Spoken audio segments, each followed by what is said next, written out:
For your home of the Colts in the blue zone tonight, Rivers may run through Indianapolis once again. CBS Colts insider Mike Chappell confirms Phillip Rivers will work out for the team tomorrow as the Colts desperately try to fix their quarterback problem. The Colts will see what kind of shape Rivers is in after retiring from the NFL 5 years ago. He played his final season with the Colts and was the last quarterback to lead them to the playoffs. Phillip Rivers is 44 years old and recently became a grandfather. But he could provide some relief as the Colts announced today Daniel Jones is out for the rest of the season. Jones was already playing with a fractured fibula yesterday when he tore his Achilles in the loss to Jacksonville. We'll have much more on Rivers' potential shocking return to the Colts. That's coming up in sports. This injury is, of course, just the latest Achilles injury to put a high-profile Hoosier athlete on the shelf. As CBS 4's Russ McQuaid reports, this injury is not just happening to football and basketball players. Achilles was a hero of the Trojan War in Greek mythology, but he had one weakness, apparently the same one that has befallen two of Indianapolis' sports heroes in the last 6 months. As painful as it was to watch Pacers guard Tyrese Halliburton hit the hardwood with a blown Achilles tendon during the NBA playoffs in June, at least he made it into the finals before his body betrayed him. The Colts' playoff hopes may very well have been dashed Sunday when quarterback Daniel Jones came up short in Jacksonville, struggling mightily to attempt to hobble off the field with his own damaged Achilles. It's a very strong tendon. It's actually composed of 3 muscles. It's the tendons of 3 muscles combined. It's very powerful, so there's a lot of force generated through that tendon, especially in sports like basketball and football and things where people are, or gymnastics, where they're asking for the tendon to generate a lot of power as the person's jumping off the ground or sprinting. Pro sports is littered with athletes in their primes who blew their Achilles, but it's not just big-ticket pros who rupture those tendons. People that play tennis or cycling or runners and things like this. A good stretching regime can reduce the risk of a traumatic tear, but as we expect more of seemingly superhuman athletes, the risk of rupture grows.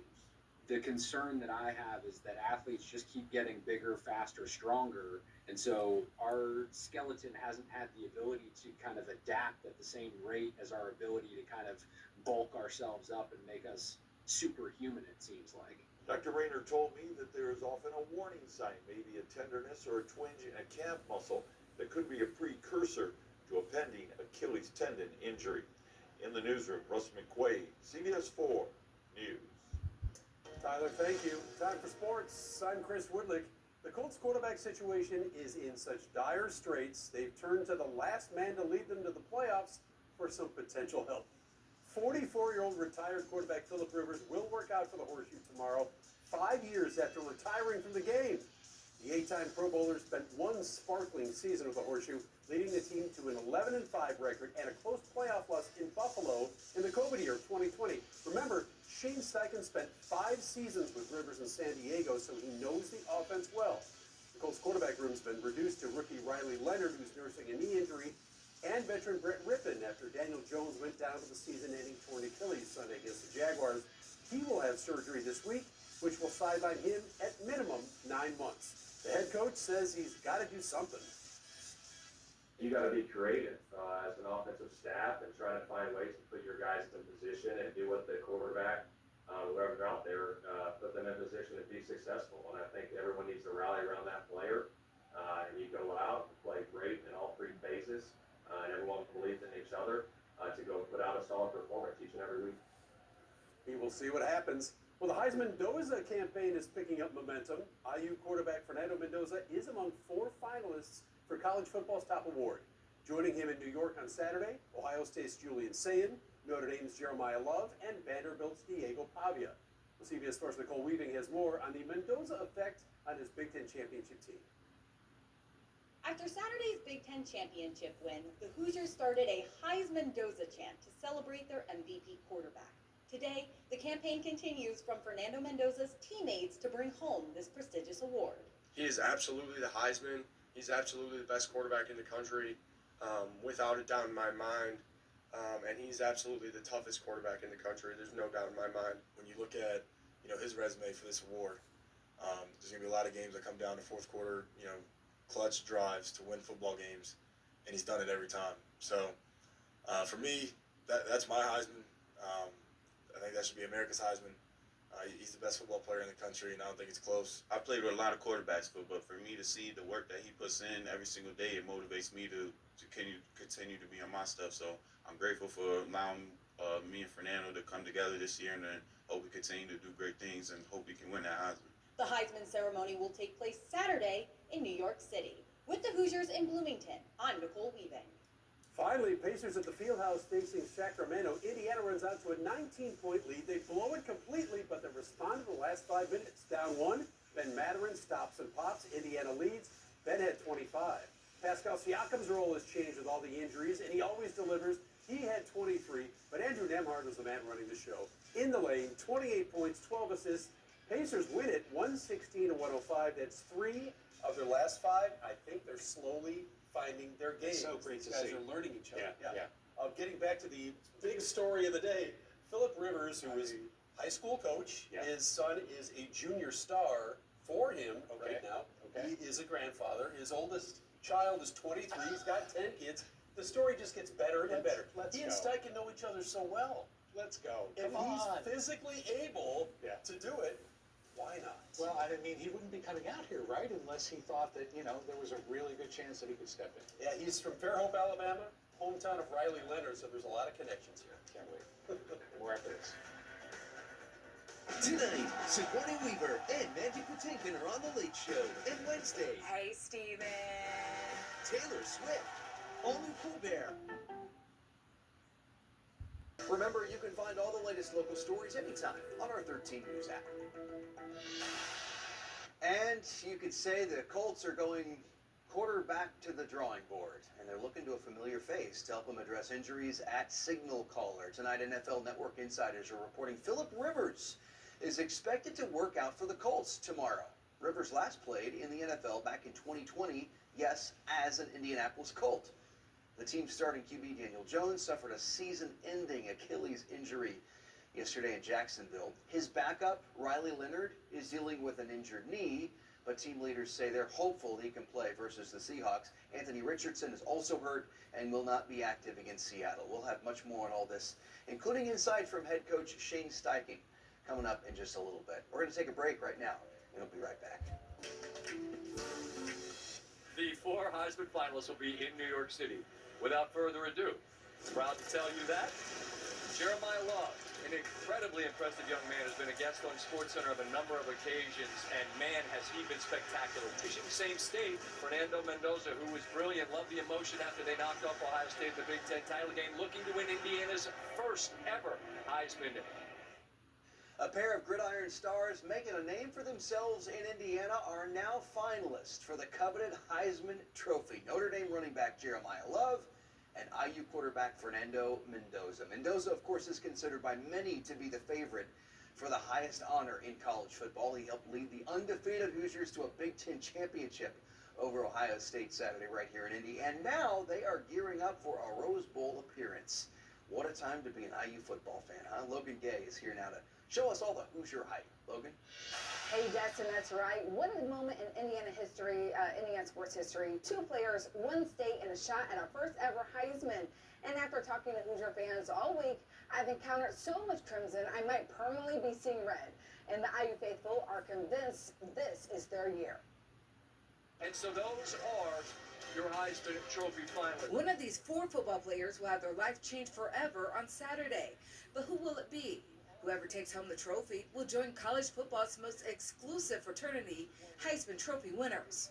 And IU students say that honor has to go to quarterback Fernando Mendoza. I'm hopeful, and I really think he deserves it because he did amazing in the 4th quarter against Ohio, and we won the game. He's been playing really good throughout the season, and I just really like to see him win it as a student at IU. I think he's going to win it. I like that. He deserves it. He's a great player. It's his. King Mendoza. I already texted my girlfriend, we're naming our firstborn child Mendoza. Like, Fernando, he saved our lives. Brought us all life again. IU fans say the resume backs it up. The top-ranked Hoosiers are 13-0 with Mendoza under center. He's only the second Hoosier ever to become a Heisman finalist. Head coach Kirk Zanetti says Mendoza's style is what separates him from the pack. I think the thing Fernando has is he has the ability to extend plays, and he's really throwing the long ball real well right now. So, you know, when you have a guy that can get out of trouble and extend a play, he makes the offensive coordinator look real good. And as IU waits to see whether they'll face Oklahoma or Alabama in the Rose Bowl on January 1st, Signetti says they'll be ready. Once we know who our opponent is, you know, pedal to the metal. Another quarterback, you could say the same.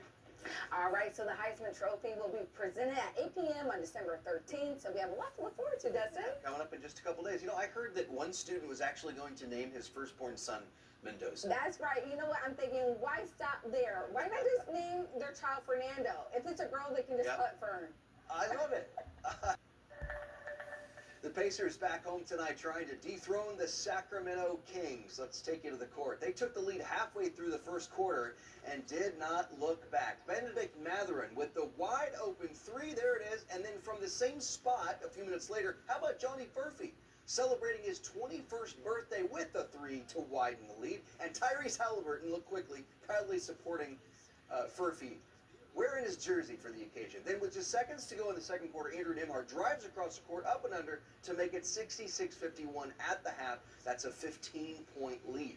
Third quarter action, bit of a different story as the Kings came back, nearly closing the gap. Pacers went from a 19-point lead down to just 4. And with just about 6 minutes to go in the fourth, the Kings take the lead. But Mathurin says, and the Pacers take it back and don't look back. They went on to win 116-105 tonight. Andrew Nembhard led the way tonight with 28 points, followed by Mathurin with 25. The Pacers improved to 6-18. Up next, they're headed to Philly Friday to take on the 76ers.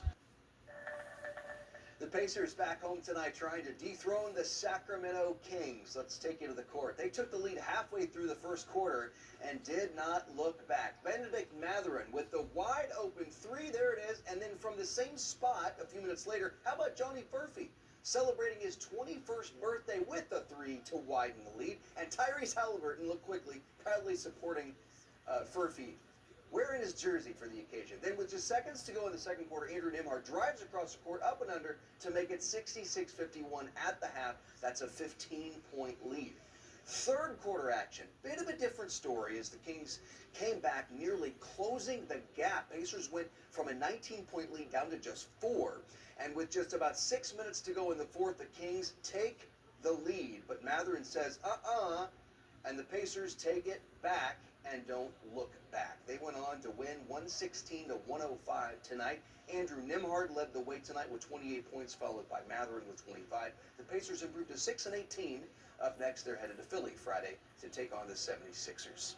Well, I'd say Indy can't catch a break, but it seems like we can catch plenty of them. We've got broken athletes left and right. Colts quarterback Daniel Jones joins a growing list of people looking at x-rays instead of game tape. The Colts confirming now Jones is done for the season and maybe next, depending on his recovery timeline. Jones tore his Achilles during yesterday's loss against the Jags. Jacksonville really is cursed when it comes to this team. We talked to head coach Shane Steichen about Jones today. He'll have surgery within the week. Obviously, just really feel for him. Just an unfortunate situation. The work that he puts in, the effort on a day-to-day basis, the grind, a team captain for us, just very unfortunate. One of the toughest guys I've ever been around. So just praying for a speedy recovery for him. Yeah, we sure are. So if you're keeping track, the Colts are now at Plan C when it comes to QB. And with injuries piling up, Steichen says, yes, there are Plans D and E involving Brett Rippon and Tyler Warren. We're not sure where the Philip Rivers news falls in the alphabet, but we'll keep you posted.